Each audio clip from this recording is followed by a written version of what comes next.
Alhamdulillahi Rabbil Alamin.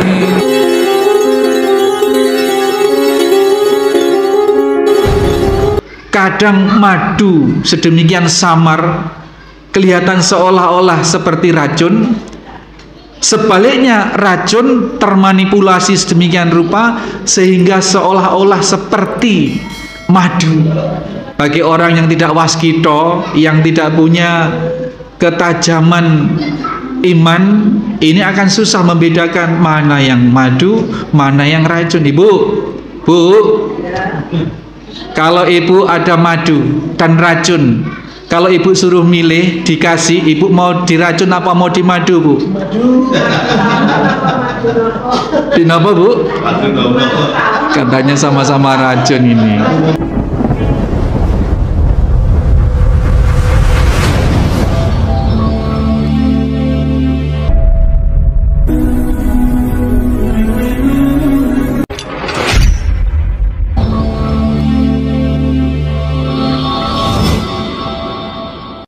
Assalamualaikum warahmatullahi wabarakatuh.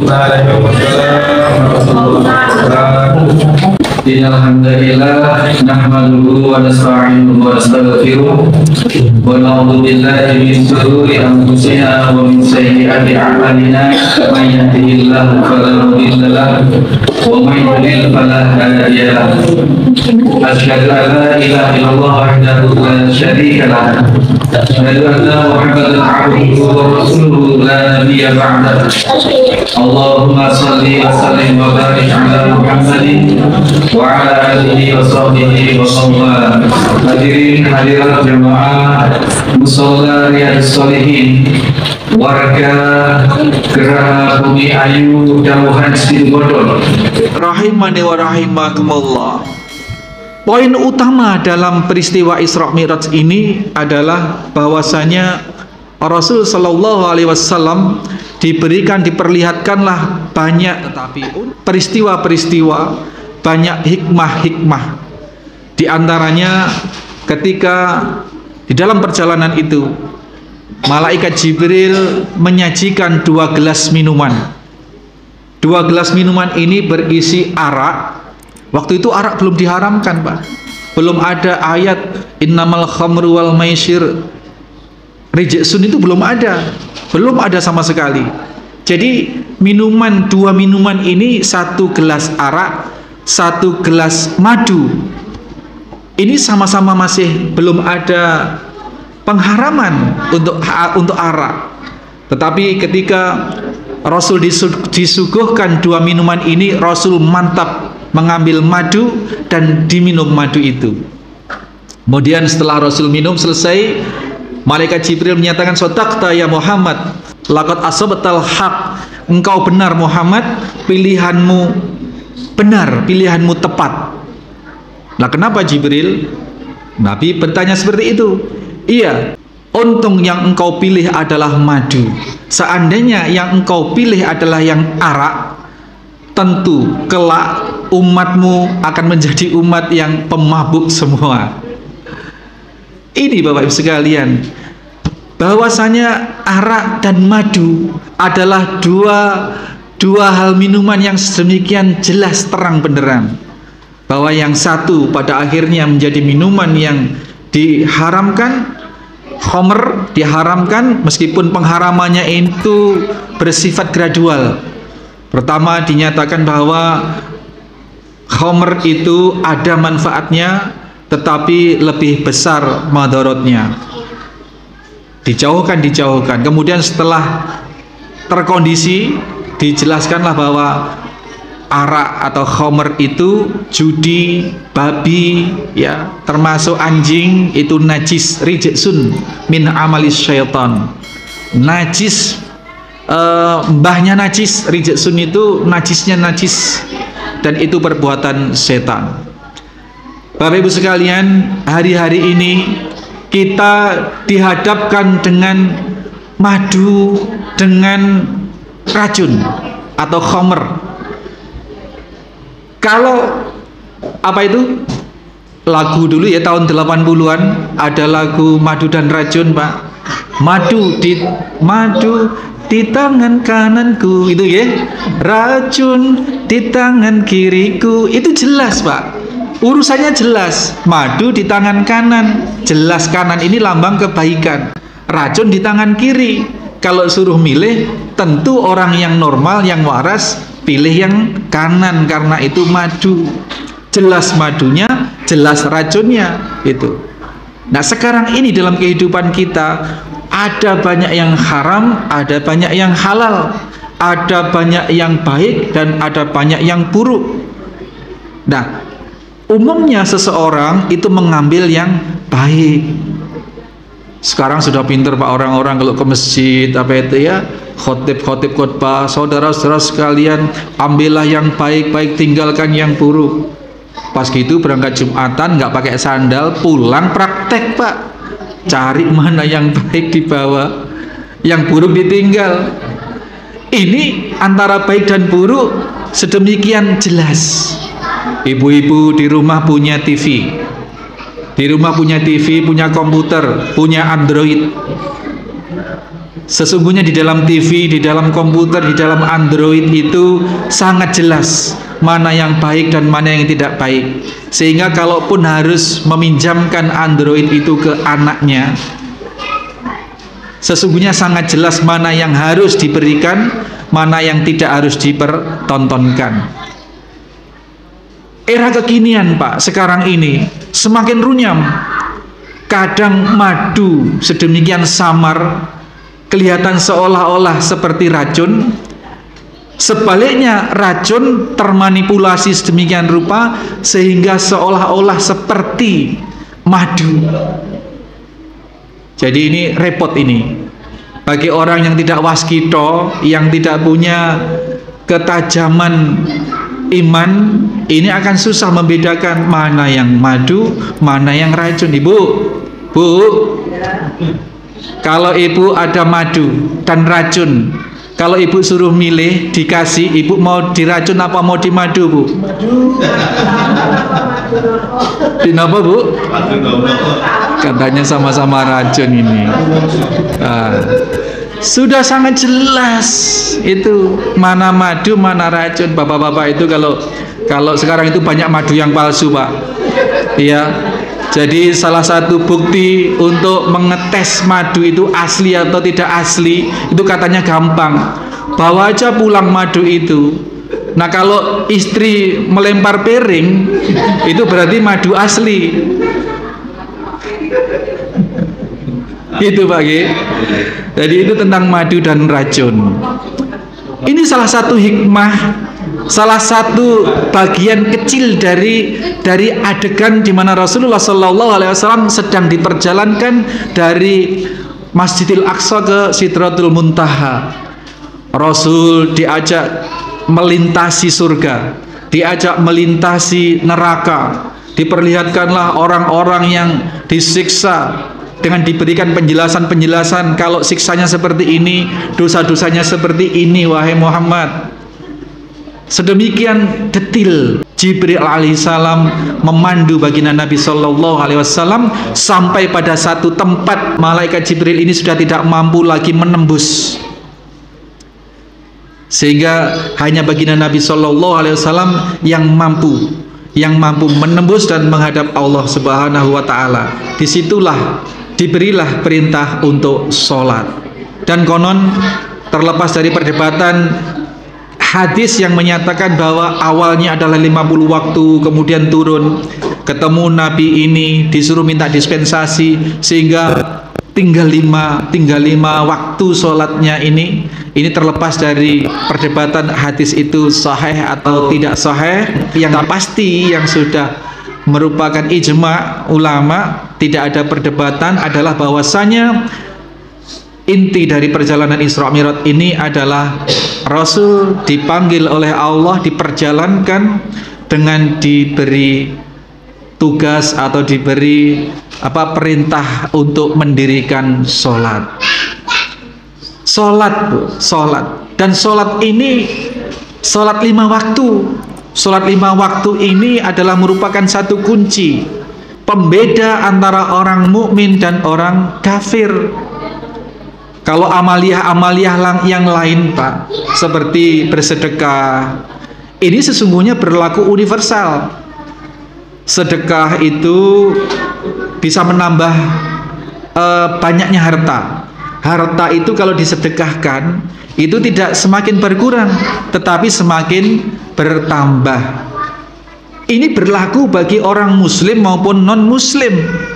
Sehingga kemarin ketika saya beli kipas angin di toko teman saya di jalan mana itu, di Jalan Pantura itu, dia cerita, Ustadz, saya punya teman non-muslim. Dia saya kasih tahu, kalau mau usahanya lancar, mau hartanya bertambah banyak, kamu sedekah, kamu zakat. Betul, Pak. Diikuti itu kata-kata itu, diikuti.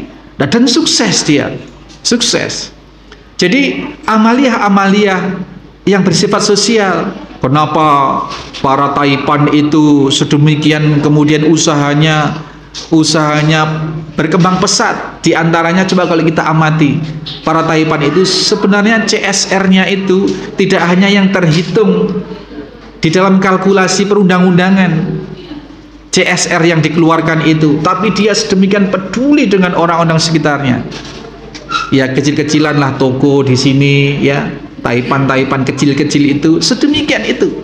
Ini satu sisi bahwasanya syariat Islam itu apabila diterapkan meskipun bukan oleh orang Islam, itu akan membawa rahmatan lil alamin, akan membawa maslahah. Namun Bapak Ibu sekalian, namun ajar atau pahala atau balasan Allah Subhanahu wa taala atas perbuatan baik kepada sesama manusia ini, atau kebaikan-kebaikan yang dilakukan oleh seseorang muslim maupun non-muslim di muka bumi ini, akan menghasilkan efek ajar atau pahala atau ganjaran dari Allah Subhanahu wa taala. Bedanya kalau orang tidak beriman atau orang beriman tetapi tidak mendirikan sholat, maka kebaikan tadi itu hanya terbalas di dunia saja. Ini yang ngeri, Pak. Jadi sholat itu merupakan satu kunci. Kelak di yaumil kiamat, seorang muslim, ini ngomong yang muslim sekarang, kalau sudah di akhirat itu yang muslim yang dibahas. Karena yang tidak muslim sudah langsung itu di golongan kiri yang sudah tidak diperhitungkan langsung. Nah, bagi yang seorang yang muslim, bahwasanya inna awwaluma yuhasabu bihi, sesungguhnya amal yang dihisab pertama di yaumil kiamat itu adalah sholat. Fa'idha sholaha, apabila sholatnya itu bagus, fa'aslaha, maka dia menjadi orang yang beruntung. Kenapa beruntung? Karena seluruh amal-amal kebajikan tadi itu terhitung, Pak, diinput oleh Allah Subhanahu wa taala. Tetapi apabila sholatnya ini tidak bagus, dalam arti dia tidak sholat, atau dia sholat tetapi bolong-bolong, atau sholat tetapi tidak ikhlas, kalau perhitungan sholatnya buruk, maka dia akan menjadi orang yang merugi.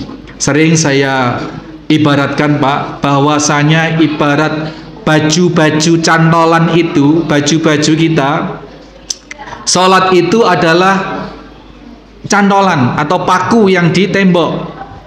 Jadi sebanyak apapun baju-baju kotor kita, kalau tidak ada paku yang di tembok, tidak ada paku yang nyantel di tembok, baju itu tidak bisa dicantolkan. Seberapapun kebaikan kita kepada sesama manusia, seberapapun banyaknya ibadah muamalah kita di muka bumi ini kepada sesama manusia, tetapi sholatnya kacau, tetapi apalagi tidak sholat, maka tidak akan diperhitungkan oleh Allah Subhanahu wa taala. Saya punya saudara, Pak, maaf tidak saya sebutkan nama. Saudara saya ini tidak sholat, ya belum dapat hidayah lah, gak kurang-kurang saudaranya, orang tuanya itu menasihati untuk sholat. Nah, satu saat saya dengar beliaunya mengatakan bahwa ya Saya meskipun tidak mengamalkan, tidak sholat, tidak mengamalkan rukun Islam, tapi saya berusaha sebaik-baiknya kepada manusia. Toh nanti Allah sendiri yang akan menghitung. Mosok sih katanya Allah welas asih, seperti itu. Dia berharap dari kebaikan-kebaikan yang dia usahakan, kebaikan-kebaikan itu kepada sesama manusia sebaik-baik mungkin, dengan harapan Allah masih akan memberi welas asih dari kebaikan itu. Tetapi tidak sholat, iya, Allah akan memberikan ganjaran atau ajar itu ketika di dunia. Jadilah dia orang yang disenangi oleh banyak orang, dia bahagia, itu ajarnya, itu pahalanya. Jadilah harta yang dia sedekahkan tadi itu dibalas oleh Allah dengan balasan-balasan harta yang lebih besar, dengan rizki yang lebih banyak lagi. Itu di dunia. Tetapi ketika kelak sudah di akhirat, maka perhitungan amal sholatnya ini payah, maka payah juga jadinya. Ibarat baju-baju tadi itu kalau mau dicantolkan di dinding, tidak ada cantolannya. Amal perbuatan kita, bahkan mungkin ibadah-ibadah kita, semuanya apabila tidak punya kunci, tidak punya passwordnya yaitu sholat, maka akan berantakan semua, Pak. Maka sholat ini adalah satu kunci. Satu kunci. Bahkan Allah Subhanahu wa taala di dalam surat Al-Baqarah 145 itu dinyatakan wasta'inu bis-sabri was-shalat. Jadikanlah wasilah atau penolong kalian itu dengan sabar dan sholat. Kunci mendapatkan pertolongan Allah Subhanahu wa taala baik di dunia maupun di akhirat adalah sabar dan sholat. Sholat. Rasulullah SAW memperbanyak sholat, apalagi ketika punya masalah, hati sedang gundah, sholat. Kita pun seyogyanya seperti itu. Ketika kita mendapatkan kabar yang tidak mengenakan, ketika kita mendapatkan berita tagihan yang belum ada gambaran untuk bayar misalkan, nggak usah kemana-mana dulu, sholat 2 rakaat, membuka password dulu dengan sholat, kemudian memohon kepada Allah. Allah maha memiliki jalan keluar, Allah menjanjikan jalan keluar, Allah menjanjikan pertolongan dari sebab seseorang itu sholat. Maka rumusnya, kuncinya, passwordnya adalah sholat. Dan barang siapa yang ingin diperbaiki kualitas hidupnya, baik hidup di dunia maupun di akhirat, maka dipersyaratkan oleh Allah perbaiki sholatnya.